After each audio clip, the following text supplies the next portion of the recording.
What's up guys, it's World Cup time. The World Cup officially kicked off today from when I was filming this video, so depending on when I put it out, it was today, and Russia won 5-0 in their first game, and you know, people had written them off, but it's great the host did so well, because obviously it keeps the hype going if the host can do pretty well in the tournament. So the World Cup's here. I love football, don't talk about it a lot on my channel, so you know, it's good to embrace it a little bit. But I just wanted to talk about my top 3 World Cup related football games, soccer for you Americans out there, and we're going to start with Nintendo World Cup, and officially on this cartridge is actually just 1 of 3 games, as you may see there. Nintendo World Cup, it's part of the Kunio-kun series, if I'm pronouncing that right. I never really know, I never hear it, it's sort of, you know, it's always the written word that I hear, which I read. Yeah, great game, it's just so much fun. It's like, you think Nintendo World Cup, like a real great sports simulation, but no, it's about terrible tackling, crazy goals that you can score with overhead kicks and diving headers. You can actually knock out players for a particular part of the game, which is crazy when you think about it, but it's so much fun. And on 2-player mode you can play on like ice pitches and concrete and muddy pitches with rocks.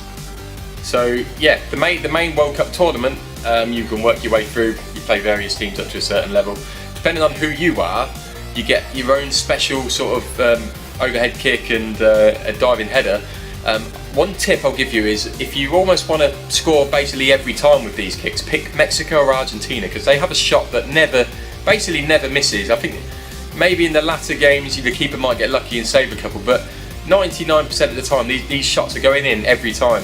The other teams tend to have one that you'd need to really be parallel with the goal to be able to score it, but you can do it from anywhere in the pitch. But you actually only really control one player as well, but you can you can give commands to your team players to pass or shoot.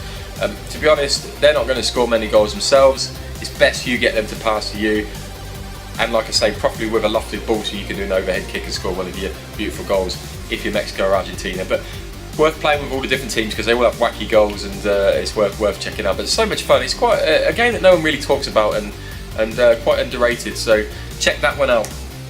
Next one on my list, another game that no one really talks about with football is World Cup Striker.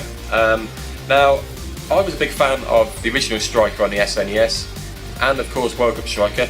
This one has battery backup, so you could actually save your tournaments as you go, rather than the long-winded password systems. The good thing I like about World Cup Striker is it seems to use the sort of Mode 7 graphics of the SNES, but play a lot like sort of a fast-paced kick-off or sensible soccer type game. So very, very fast-paced. I tried playing it semi-recently when I picked this game up again played it on my Superboy, and I was dreadful at it. But back in the day, you know, you'd learn what to do, you know, best way to score the goals and everything, and you know, it's got real squads, real, you know, big team sheets for each one. They've got indoor football on there as well. You can make your own teams and kit colours and everything.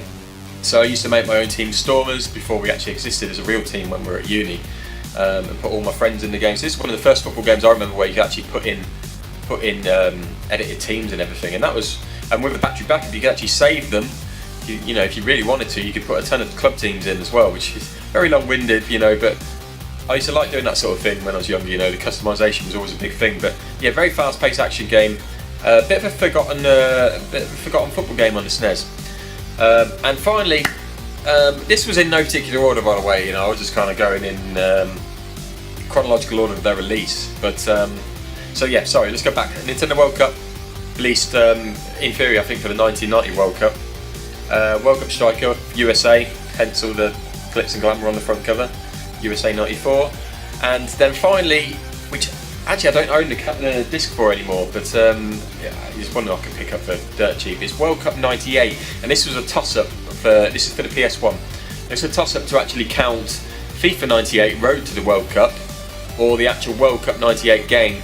And just to keep with the rules, you know, we'll say I'll pick World Cup 98. I loved FIFA 98. It was the first football game that I really loved on the PS1 until ISS Pro took over my life. Very straightforward to play. Again, great customisation, tons of teams. It had the full World Cup qualifying and tournaments if you wanted. The World Cup 98 game really was just, yeah, it was like a tidied up version of FIFA 98, a lot like these end of season tournament versions are of FIFA games for that same year. So I bought World Cup '98. I remember borrowing FIFA '98 off a friend for a long period of time. Great soundtrack. Frame rate these days is questionable at best, but it was just a fun, good arcade football game. You could, with a reasonable striker, you could bang it in the top corner of most attempts. But again, it had indoor football on FIFA '98. That is. Excuse my phone going off. But yeah, great game. Does it stand the test of time the same way these other ones do? I'm not so sure, because they're kind of a product of their time, and they've got that charm about them with the more sort of cartoony graphics and stuff. Whereas when you get to the PS1, a lot of the earlier 3D stuff doesn't look all that great, but the memories are there, and that was when England played decent football, so that was always a plus point. So yeah, I'm going to stick with World Cup '98 in my list, not FIFA '98, doesn't count. Thank you for watching, guys. Enjoy the World Cup. As an England fan, I'm not expecting too much, but the team seem like they're quite relaxed about it, and that's probably what they need. There's always been too much pressure on our national team. We get out the group stage and we get a reasonable draw in the second round. If we can get a result there, then the hype starts to build, and then the pressure kicks in. If we get to the quarterfinals, that would be great. Let's be honest, that would be a great achievement. And then anything goes at that point. You just never know, do you? So we'll keep tabs on that.